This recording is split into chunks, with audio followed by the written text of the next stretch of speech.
guys, it's Miss Chang here. We're going to be looking at Journal 3, and let's start off with a warm-up problem where we are looking at this, looks kind of like a parabola, but it looks like it's been cut off a little bit. So, looking at this here, it says, using the graph below to answer the following question. So we're starting off with looking at the domain, and the domain is saying, like, what x values are present on this graph? So how far does this graph stretch left and right? That's when we're talking about domain as the x-axis. So this curve stretches all the way down here, and this x value stretches all the way to -1. So I'm going to write -1 here. And looking to the right, it stretches all the way to, I think that's right there, is +4. So it stretches all the way from -1 to +4. And notice how that's an open circle here. So we need to use a parentheses, but let's first write this down. So this goes from -1 to -1 to +4. So we always write the lower number first, then the higher number. Now, if we look on this side here, this -1, even though there isn't a solid dot here, because there isn't an open circle, we can assume that there is a solid dot there. So we're going to use a bracket because solid dots use bracket, open circles use parentheses. That's what we've learned. So notice at that 4, there's an open circle, so we need to use a parentheses. And so now if we were to do, let me skip some of these problems and let's go to the range. So the range is the opposite of domain. It's talking about the y. So we're looking at how far does it stretch down and up. So if you look at the lowest point on this curve, the lowest point here is right there, and it's at the y value -5. So -5 is the furthest y value it stretches down, and the highest y value that it stretches up is this peak right here, which is at 4. So right here is our highest y value. So it goes from -5 to +4. Now, because this here, we considered this to be a solid part because there was no open circle, we can use a bracket. Same thing with this 4 here. This was like a solid line here, so we can assume that it's touching the 4, so we're going to also use a bracket. So that's how we do the domain and range. Now, if this here for B, it's saying what is f at -1? So when x is equal to -1, what is basically the y value? So in this case, if we go to -1, which is right here, that y value is down here, which is at -5. So when f is -1, this is equal to -5. And then if we, for this one, this says when f is 2, so when x is 2, which is right here, what is the y value? Well, it's at 4. So we're going to write 4 here. And then we have it. So just warming us up on looking at graphs and interpreting it, let's try one more here.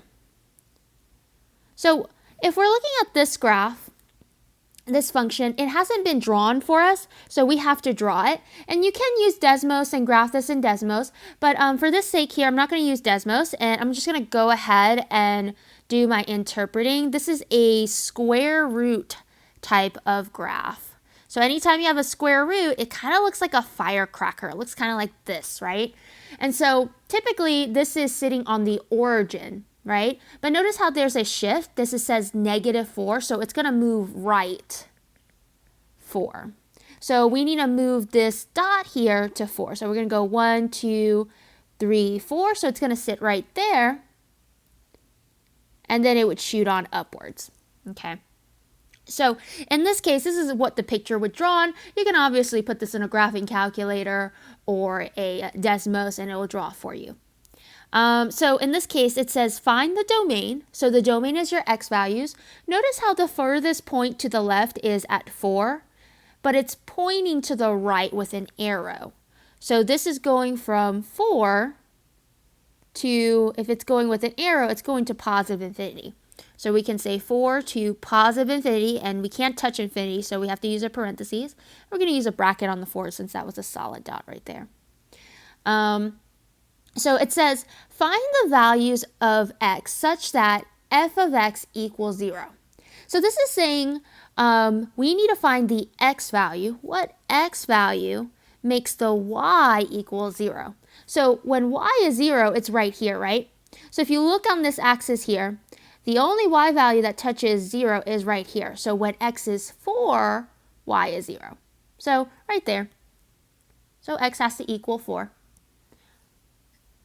And then the next question for C, it says, the value of x from part B is referred to as what graphically? Okay, so anytime it's asking for f of x equals 0, let me do that in blue. Anytime it looks like this symbol here, when y is 0, that is helping you find something called either the zeros, or more traditionally, it's called the X-Intercept. You might remember this. Anytime you want to find an X-Intercept, you have to plug in 0 for y. So you'll notice it's an X-Intercept because it's a point that sits on the x-axis. So that's why we call it the X-Intercept. It intercepts the x-axis. Now for D here, it says find f of 0. Now this time it's a little bit different because it's saying, okay, when x is equal to 0, what is the y value? It wants to know the y value of when x is 0. So here's x equals 0, right? This is where it would be. Notice how there is no graph right here. There is no graph on this side. The curve starts at 4 and onwards. It does not start at x equals 0, right? So in that case, this is not even possible. So we're going to say not possible, or basically this is saying if you were to take this function right here, let's just think about it mathematically. If you were to plug in 0 into this square root, right? This would be square root of -4, which would be, take the square root of 4 is 2, but it's an imaginary 2 because there's a negative number in here. That's why you don't see it, because it's an imaginary number. So that's why you don't see it on the graph, and that's why it's not possible. All right, so E here says the value of part D is referred to as what graphically? So this is saying, back to this question, when you plug in x equals 0, anytime you plug in x equals 0, what is that referred to? Well, anytime you're plugging in x equals 0, you're finding what we call the y-intercept. So basically, anytime you set the x equal to 0, that is the y-intercept. Maybe I'll put here to the side. So set x equal to 0. This one is when you set y equal to 0. All right, and then the next one here says if the value of f at x equals 5, so when x equals 5 is right here. So what is the value of f when x equals 5? So when f equals 5, it equals about 1, it looks like on my graph. Now, I just randomly drew this graph. Let's make sure it does equal 1. So what I can do here is all I have to do is plug in 5 into the function and work this out. So if I plug in 5, 5 minus 4 is 1. Square root of 1 is 1. So I actually drew a pretty good graph, even though I kind of like did this really random, like on the fly.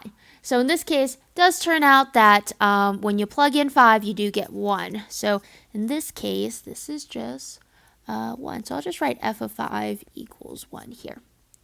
And then for this question here, it says, what are the coordinates of this point? So when it's asking for coordinates, notice that you plugged in 5 for x. So you already know the x value. It's 5. For the y value, well, that's the output. So you plugged in x, which is your input. The output was 1, so that's your y value. So your y is 1. And so notice that coordinate there is 5, 1. So that's all it's asking you. It's just making sure you know how to write coordinates. The coordinates of the points on the graph of f at which x equals 8. So when x equals 8 is not on the graph here, but I could draw it. So it's saying when x equals 8 can be labeled as 8, f of 8, or 8 blank. So this is where it wants you to find what exactly is f of 8. So let's do that to the side here. So if I were to plug in 8 this time, That's the square root of 8 minus 4. Well, 8 minus 4 is 4. But if I take the square root of that, that's just a 2. So in this case, this would be 8, 2 as my coordinate. And that's it, guys. Hope this was helpful. In the next part of this video, I'm going to show you about increasing and decreasing intervals. So stay tuned for part 2.